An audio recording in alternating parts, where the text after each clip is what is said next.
हाँ जी,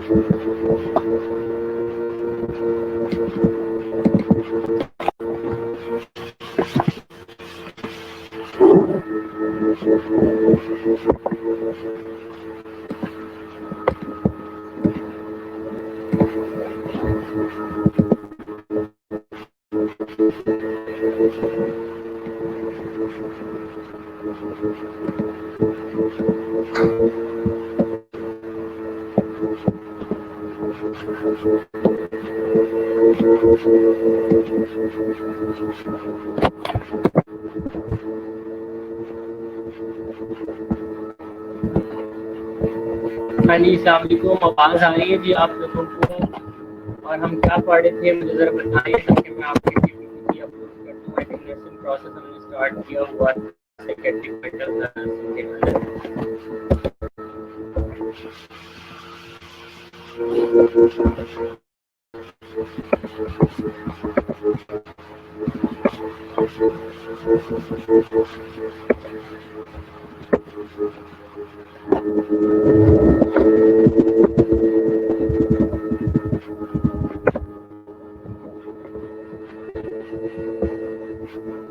जी अस्सलाम वालेकुम। आवाज़ क्लियर है? बताइए। जिसने ज्वाइन कर लिया है बताएं आवाज़ क्लियर है?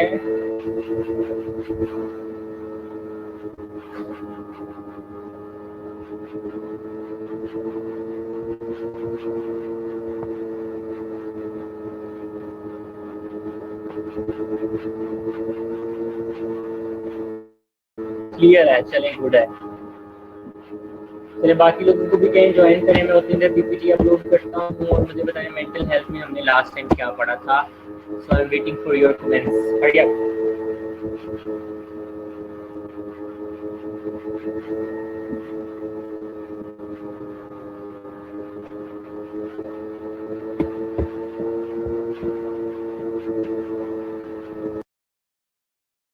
ऑक्यूपेशन एंड डेवलपमेंट पढ़ा था ना मरियम? किसने पढ़ा था भैया occupation and development? Occupation and development हमने पीडी में पढ़ा था जी।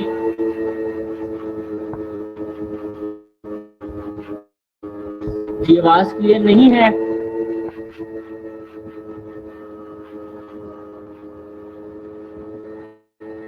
जी आवाज़ कब के?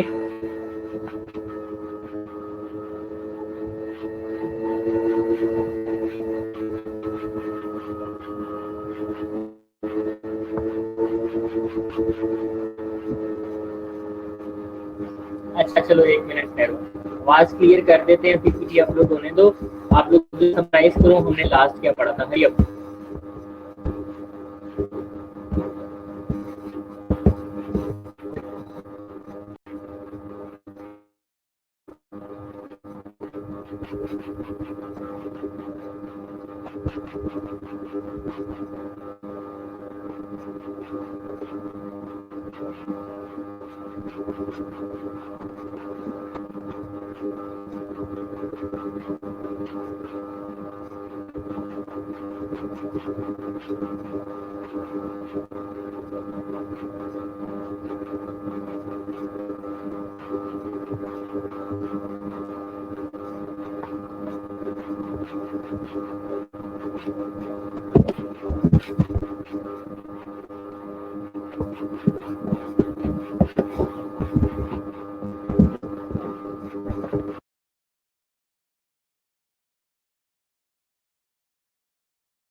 नर्सिंग डायग्नोसिस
जी आवाज बताइए।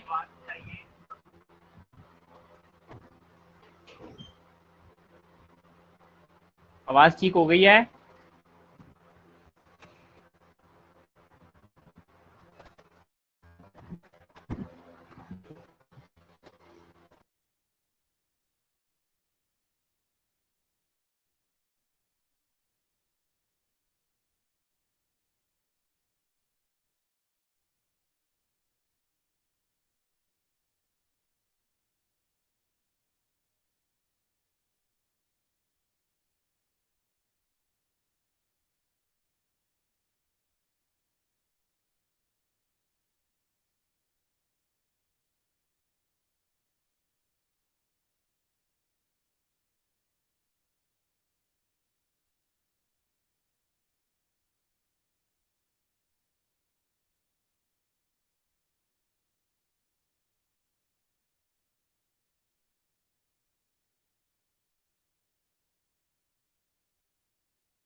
हाँ जी।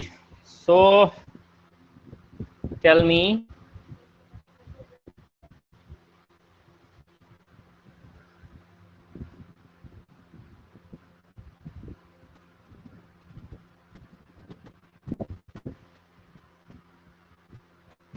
जी जी आवाज आ रही है। मैंने कहा 3 कंपोनेंट्स बताए नर्सिंग डायग्नोसिस के जो थे। PES format, hurry up.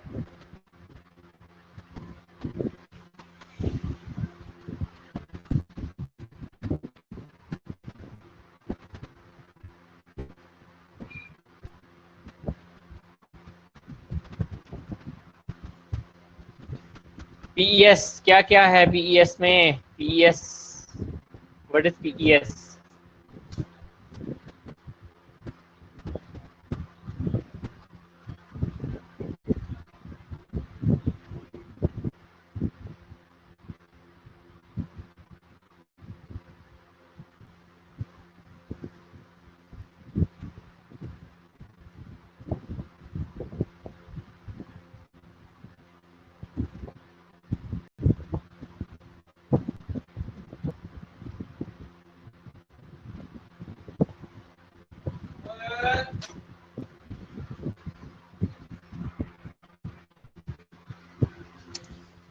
जी ठीक है। तो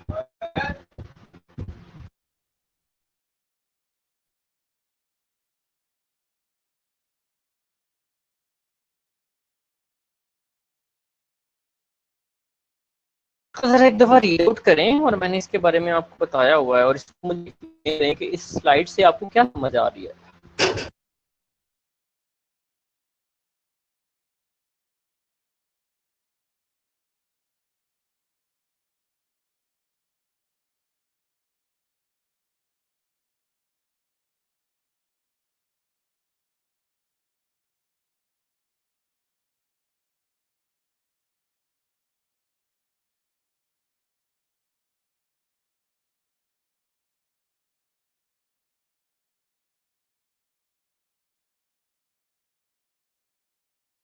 हाँ जी, तो आप देख सकते हैं स्लाइड पे कि सबसे पहले पी से problem, it comes from the list of NANDA, proof NANDA nursing diagnosis such as ineffective coping और डिस्टर्ब थॉट प्रोसेस। तो पी से हमें पता है प्रॉब्लम बनती है, फर्स्ट ईयर में भी पढ़ा था, आप लोगों को याद होगा और याद होना भी चाहिए क्योंकि अभी एग्जाम नहीं हुए हैं। तो पी से प्रॉब्लम बनती है, और प्रॉब्लम वाला पार्ट हमने डेफिनेटली नेंडा से लेना होता है। तो आई होप आप लोगों को नेंडा याद होगी कि नेंडा क्या होती है। What is नेंडा? नेंडा क्या है?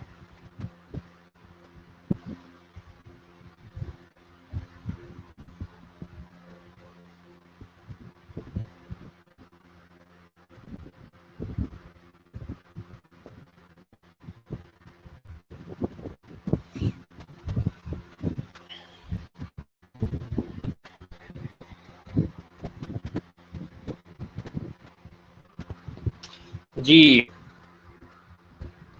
ठीक है। सो नैंडा क्या होती है जी, हरी आप, और नैंडा के फंक्शंस क्या हैं, नैंडा के रूल क्या हैं, हरी आप बताएं।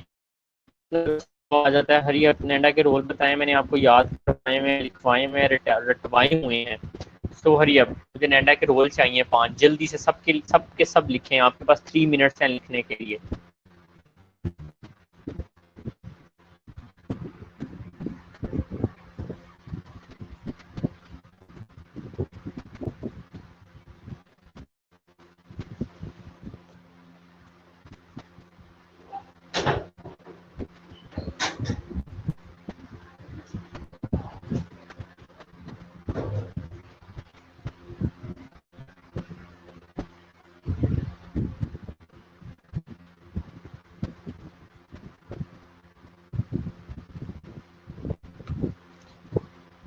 हाँ जी, नैंडा के 5 फंक्शंस, हरी अब 5 चाहिए, एक एक ना लिख के भेजें, मुझे 5 फंक्शंस चाहिए और मैंने आपको पढ़ाए भी हुए हैं।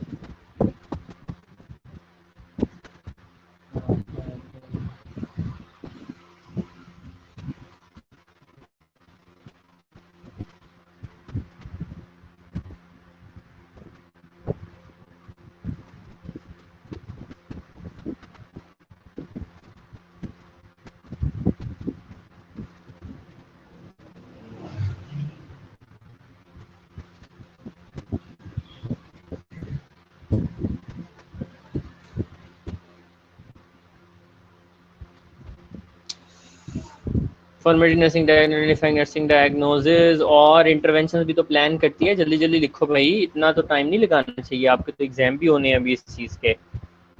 जी waiting for your answer, hurry up.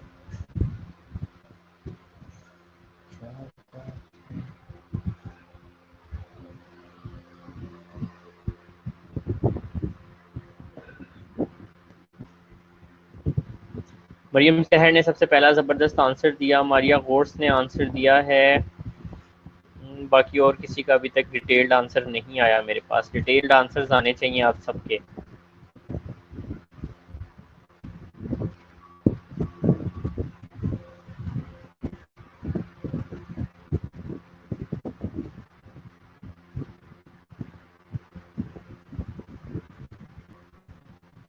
जल्दी से जल्दी से।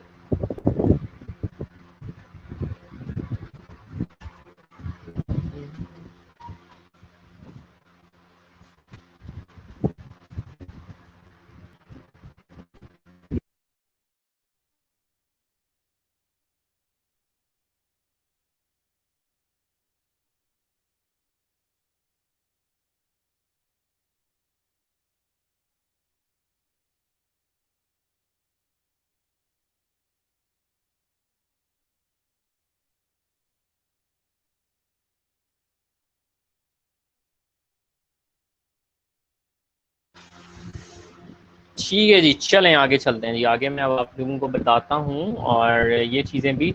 सम nursing diagnosis require qualifying statement based on the nature of the problem. तो मैंने आपको ये क्वालिफाइंग स्टेटमेंट का भी फर्स्ट ईयर में बताया था कि कुछ नर्सिंग डायग्नोसिस के साथ क्वालिफाइंग स्टेटमेंट लगती है, जैसा कि आप देख सकते हैं। जैसा जैसा कि ये इम्बैलेंस न्यूट्रिशन, तो हमें पता चलेगा जब क्वालिफाइंग लगेगी ये imbalance nutrition less than body requirement है या मोर देन बॉडी रिक्वायरमेंट है। इसी तरह सेल्फ केयर डेफिसिट, मतलब किस चीज़ की सेल्फ केयर डेफिसिट है। तो ये पता लगाने के लिए कि किस चीज़ की सेल्फ केयर डेफिसिट है, फिर हम लगाते हैं self care deficit bathing, self care deficit grooming, self care deficit feeding, कि किस चीज़ की जो है उसे सेल्फ केयर डेफिसिट आ रहा है। ठीक है, सो किस चीज़ का उसे सेल्फ केयर डेफिसिट आ रहा है, तो हमने इस हिसाब से इसको लेकर चलना है। सो अगर वो बात नहीं ले पा रहा खुद से तो हम कहेंगे सेल्फ केयर डेफिसिट बाथिंग, अगर वो ग्रूम नहीं कर पा रहा अपने आप उसे सेल्फ केयर डेफिसिट ग्रूमिंग, और अगर वो खाना पीना नहीं कर पा रहा तो सेल्फ केयर डेफिसिट फीडिंग के हवाले से हो जाएगा। सही है जी, सब काफ़ी आंसर्स आ गए हैं मेरे पास और वेरी गुड, और अच्छा लग रहा है देख के कि आप लोगों ने वो 5 जो फंक्शंस हैं वो याद रखे हुए हैं। Next is non compliance. Non compliance किसको, या डेफिसिट नॉलेज किस चीज़ को लेके, मेडिकेशन को या ट्रीटमेंट को लेके, किस चीज़ को लेके, या डिजीज प्रोसेस को लेके, किस चीज़ को लेके जो है ये हम नॉलेज डेफिसिट कर रहे हैं। तो कुछ नर्सिंग डायग्नोसिस होती हैं जिसके साथ डेफिनेटली क्वालिफाइंग स्टेटमेंट लगती है।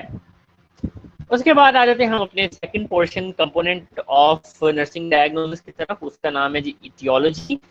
हाँ जी, तो वो जो नेंडा से हमने अपने असेसमेंट डाटा की बुनियाद पे नेंडा की बुक के अंदर से जो हमने नर्सिंग डायग्नोसिस निकाली है, अब उसकी वजह क्या बनी है हमने ये देखना है।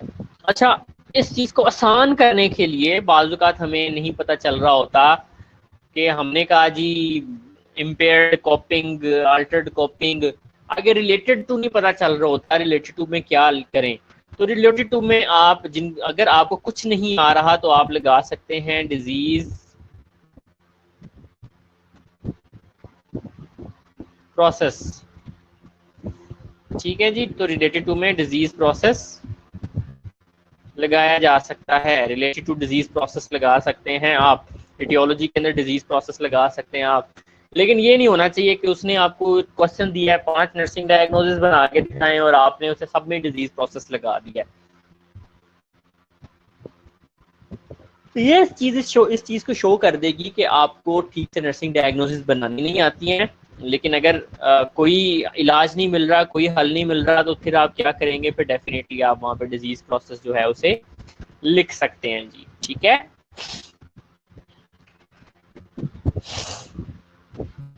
चलें जी नेक्स्ट।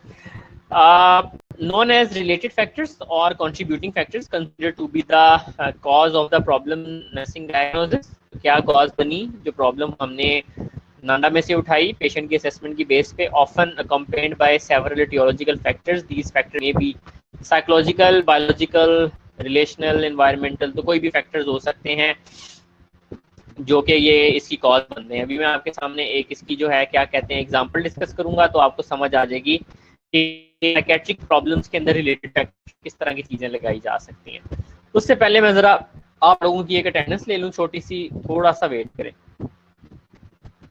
आप जरा वो एग्जांपल्स नीचे लिखी हुई हैं दोनों, तो उसको पढ़ लें एक दफा।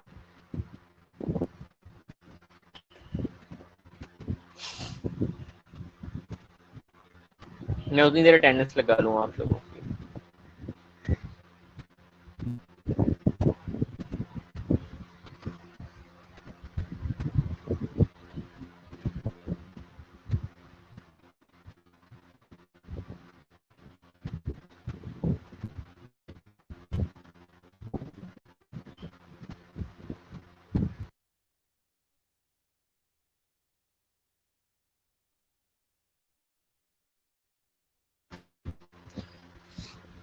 Schizophrenia is a medical diagnosis Maria, but उसने आगे लिखा हुआ है शिज़ोफ्रेनिक प्रोसेस, उसने शिज़ोफ्रेनिया नहीं लिखा हुआ, शिज़ोफ्रेनिक प्रोसेस लिखा हुआ आगे ना।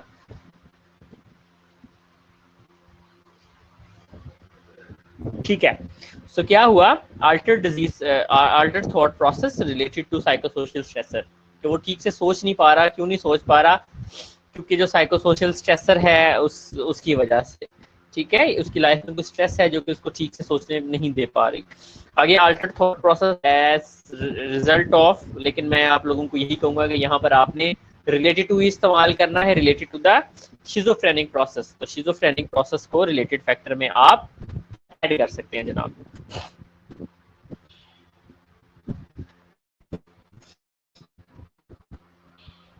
चलें जी next. Next we have S. S से हमारे पास बनता है साइन एंड सिम्टम्स। तो इसको भी एक दफा जरा पढ़ें और मुझे बताएं कि इससे क्या समझ आती है आपको, क्योंकि आप लोगों ने ये चीज भी पढ़ी हुई है।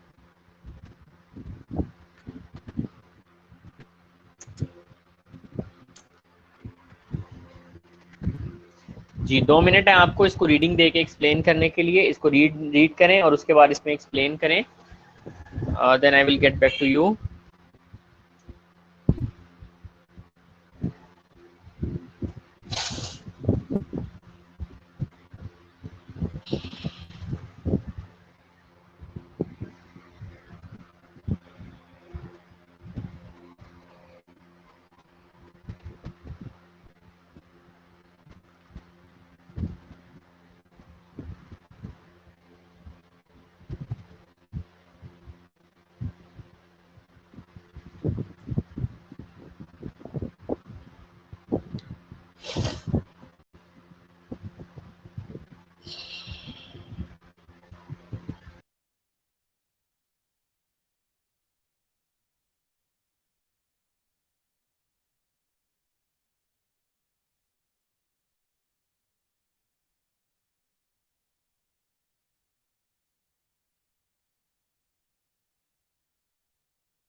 in the observable measurable manifestation of client also known as defining characteristics. मैंने आपको बताया था कि इनको डिफाइनिंग कैरेक्टरिस्टिक्स भी कहते हैं, इनको क्लिनिकल मैनिफेस्टेशंस भी कहते हैं और इनको साइन एंड सिम्टम्स भी कहते हैं. Often require more specific description to the better represent the need of the client. तो हमें पता है कि हम PES फॉर्मेट को फॉलो करते हैं. सबसे पहले P होता है, उसके बाद E होता है और उसके बाद S होता है. P हमने ले लिया नेंडा से, E हमने बता दिया कि जो डिजीज प्रोसेस था या क्या वजह बनी उसकी, उस नर्सिंग डायग्नोसिस की, और S पे हमने एविडेंस देनी होती है कि हमें कैसे पता चला कि बेसिकली इसको जो है ये वाली प्रॉब्लम है थी. सही है.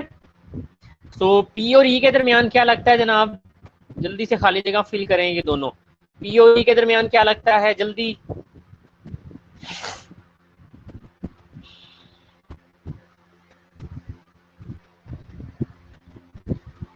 जी, P और E के दरमियान क्या लगता है?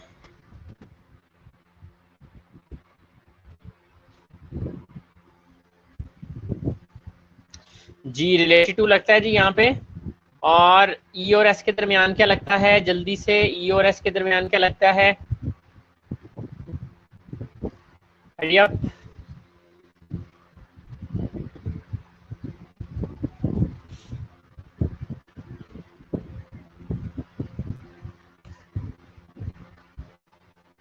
जी, एज एविडेंस्ड बाय या सेकेंडरी टू.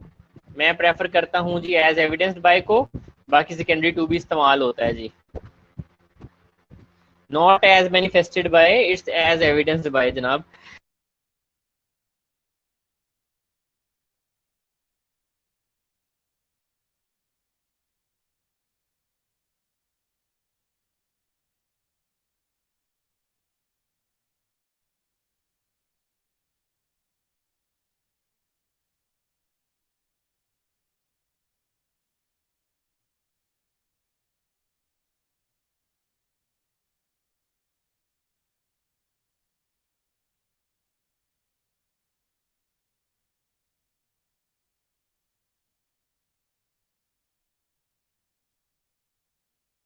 में तो इनको डिलीजन ऑफ परसिक्यूशन कहा जाता है.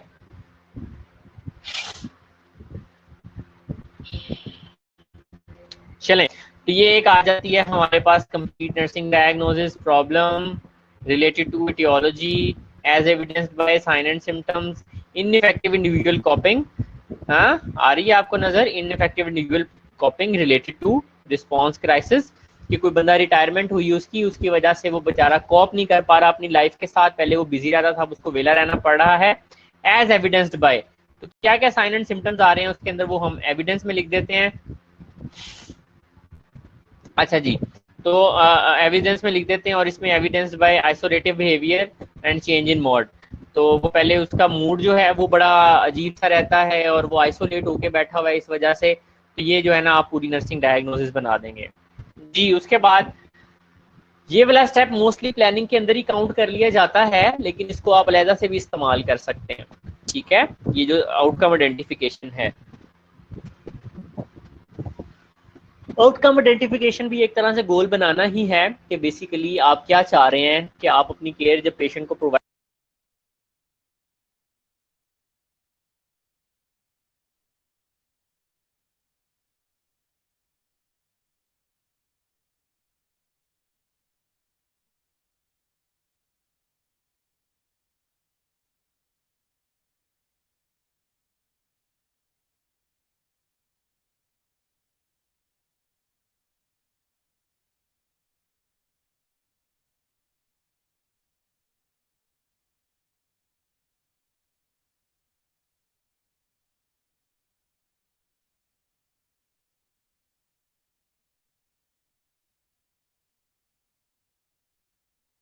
जी, इसको पढ़ें और इसका फिर जरा एक्सप्लेन करने की कोशिश करें, फिर मैं इसमें ऐड करता हूँ.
जी सबसे पहला आंसर है हमारे तुफैल का, जी क्लास में हो बाकी लोग, कि सिर्फ मैं इसी की अटेंडेंस लगा दूं, बाकी लोगों की अटेंडेंस नहीं लगेगी।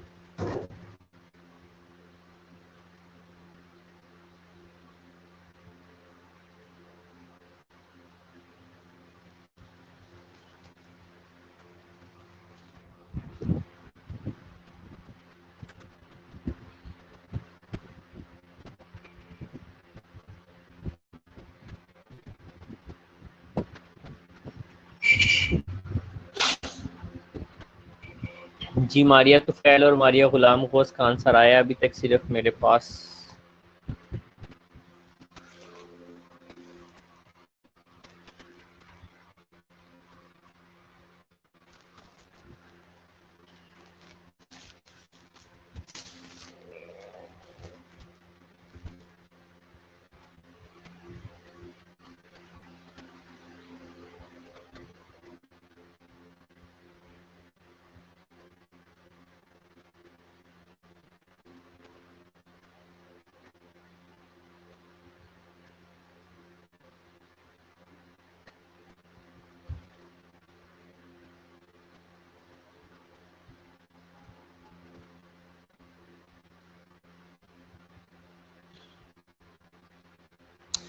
ठीक है जी, so the psychiatric mental health nurse identified expected outcomes individualise to the patient, उस पेशेंट के लिहाज से। एग्जांपल ऑफ द आउटकम क्या, for example ineffective individual coping related to response crisis, के एक बंदा रिटायर हुआ है, वो कोप नहीं कर पा रहा है इससे, जिसकी वजह से वो आइसोलेट हो गया है, मूड चेंज हो गया है उसका, तो क्या होगा आपका, the client interact socially with other clients and staff.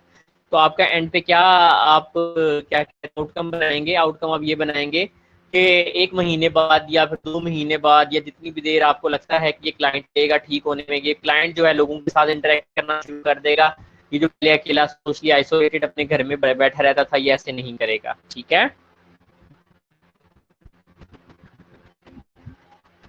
ठीक है जी। फातिमा ने कहा what we want after intervention, बिल्कुल सही कहा।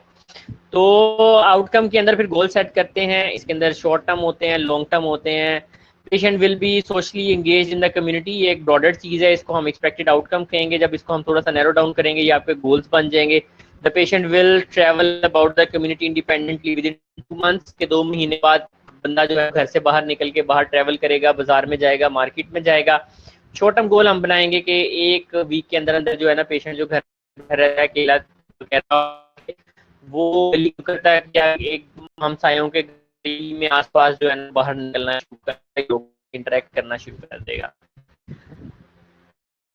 कई लोग इसको प्लानिंग देते हैं कि हमने फर्स्ट ईयर में पढ़ा भी था, प्लानिंग की गई थी, और प्लानिंग के अंदर फिर हम ये भी डिसाइड करके बेसिकली हमने इसको इंटरवेंशंस क्या देनी है। The psychiatric mental health registered nurse develop strategies and alternative to attempt, the nurse develop a plan, describe intervention.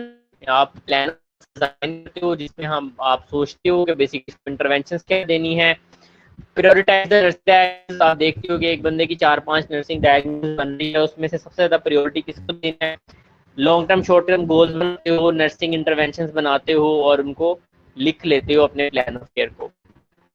और जो नेक्स्ट हमारा जो है वो है जी long term and short term goals. तो इसके बारे में आप लोग जानते ही हैं, पढ़ें जरा इसे और इसको जरा एक्सप्लेन करने की कोशिश करें। Hurry up.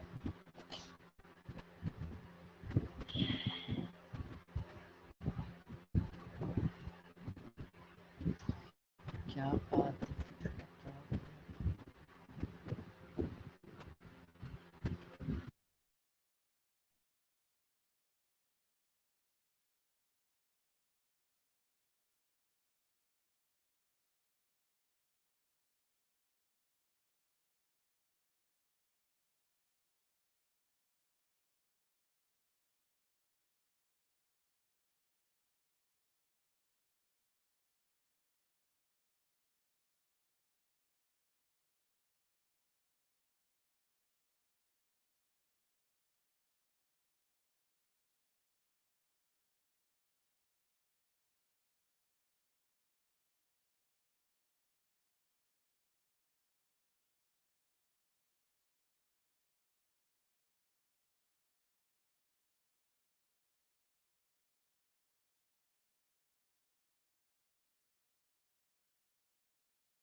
जी जी, जल्दी से इसको पढ़ें और इसको एक्सप्लेन करें जी। मारिया ही मेरा ख्याल, मारिया, हाँ जी, मारिया कहती है पेशेंट को केयर जब हमने देनी है तो एक गोल बनाना है सिम्टम रिलीव करने के लिए। सही है जी। Before defining expected outcome the nurse must realise the patient often seek treatment with goals of their own. बाजू का पेशेंट से भी पूछ लेते हैं, हाँ जी आप क्या चाह रहे हो बेसिकली, हाँ क्या चाह रहे हो, आप क्या चाहते हो। पेशेंट कहता है कि जी मेरे से तो कोप अप नहीं हुआ जा रहा, मैं तो एक आइसोलेट हो गया हूँ, मेरे से बाहर नहीं निकला जाता, तो मैं थोड़ा सा ठीक होना चाहता हूँ, इस चीज़ में एडजस्ट होना चाहता हूँ, तो मेरी मदद करें। ठीक है, तो बाजू का तो पेशेंट भी आपको अपना गोल बता देता है। The goal may be expressed as relieving symptoms और इम्प्रूविंग फंक्शनल एबिलिटी, के पेशेंट के सिम्टम ठीक हो जाएं, या फिर वो ठीक से जो पहले अपने फंक्शन परफॉर्म करता था, अपना ख्याल रख पाता था, फैमिली के लिए कमा पाता था, वो कर सके। The expected outcomes are derived from diagnosis, guide later nursing actions and enhance the evaluation. So expected diagnosis जो है वो expected outcomes जो है वो definitely हमारी diagnosis से निकलती हैं, उसके accordingly हमें चलना होता है। जी important points to write goals हैं, लेकिन ये पढ़ने से पहले मैं आप लोगों को एक छोटी सी ब्रेक देता हूँ। आप लोग हाँ 6:45 तक एक छोटी सी ब्रेक करें। 6:45 के ऊपर हम दोबारा से ज्वाइन करते हैं और आगे डिस्कस करते हैं चीज़ों को, ठीक है। तो एक छोटी सी ब्रेक लें, थोड़ा सा फ्रेश होके आए, मैं भी पानी शानी पीता हूँ, आप लोग भी पिए, तो उसके बाद फिर हम यहाँ से स्टार्ट करते हैं जी, ठीक है। So now the break time, 6:45 तक आपकी ब्रेक है।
अच्छा, क्लास अजान भी हो रही है। तो नमाज ब्रेक ले लेते हैं, आप लोग नमाज भी पढ़ लें, 6:50 पे वापस आ जाएं, थोड़ी सी स्लाइड्स रह गई हैं हमारी, तो फिर हम वो खत्म कर लेंगे, तो नमाज ब्रेक भी लें साथ में, नमाज के आए।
जी क्लास आगे चलते हैं हम। So in writing goal psychiatric nurse must remember they can be classified into ABC और 3 डोमेन्स। तो इफेक्टिव डोमेन के कुछ गोल्स होते हैं जो फीलिंग के लिहाज से होते हैं, कुछ डोमेन जो हैं वो साइकोमेट्रिक डोमेन के होते हैं जो कि बिहेवियर के लिहाज से होते हैं, और कुछ जो हैं कोग्निटिव डोमेन के होते हैं, थिंकिंग के लिहाज से होते हैं। It would be of limited help to teach a patient about medication if the patient did not value taking medication based on the personal belief system. So गोल बनाते हुए ध्यान रखना है कि पेशेंट क्या सोच रहा है, पेशेंट क्या फील कर रहा है। आप मे भी पेशेंट को मेडिसिन लेना सिखा देंगे, किस तरह से मेडिसिन इस्तेमाल करनी है, लेकिन शायद पेशेंट इस चीज़ पे बिलीव ही नहीं करता कि मेडिसिन मुझे लेनी चाहिए। वो तो समझता है कि मुझे कोई प्रॉब्लम ही नहीं है। तो उस लिहाज से आपको अपने गोल्स जो है वो चेंज करने पड़ सकते हैं। जी qualities of well written code, तो डेफिनेटली आप लोगों ने स्मार्ट रिसर्च में भी पढ़ा होगा और हमने स्मार्ट जो है वो फर्स्ट ईयर में भी पढ़ा था। तो मुझे बताएं कि स्मार्ट का क्या मतलब है, स्मार्ट गोल का क्या मतलब होता है, जल्दी से कमेंट के अंदर, टाइम हमारा खत्म होने वाला है। जी what is the meaning of smart goal, smart goal बनाने से क्या मतलब है जी। जी जनाब, स्मार्ट गोल बनाने से क्या मतलब है हमारा।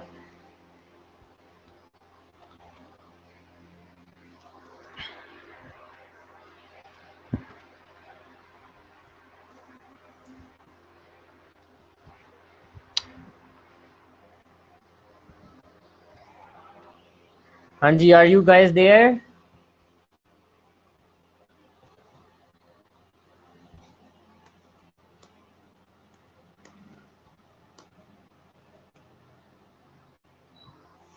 ठीक है जी, स्पेसिफिक, मेजरेबल, अटेनेबल, रेलेवेंट और टाइम बाउंड, बिल्कुल जी, रोजीना ने सही बताया है। चलें जी, आज फिर क्लास हम यहीं पे एंड करते हैं, और बाकी जो हमारा रह गया है इंशाल्लाह ताला नेक्स्ट जो हमारा लेक्चर होगा मेंटल हेल्थ का, उसके अंदर इसको कवर कर लेंगे। और उसके बाद फिर मैं इंशाल्लाह ताला आपके साथ एक नया चैप्टर जो है उसको स्टार्ट करूँगा।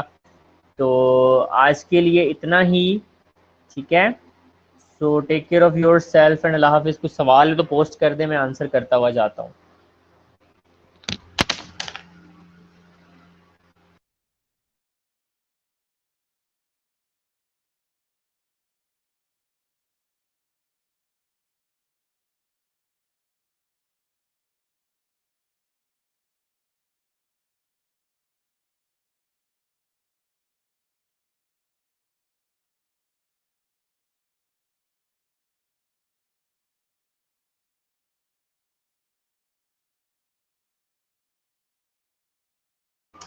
जी क्लास, कोई सवाल है तो बताएं, नहीं तो हम ऑफ करते हैं।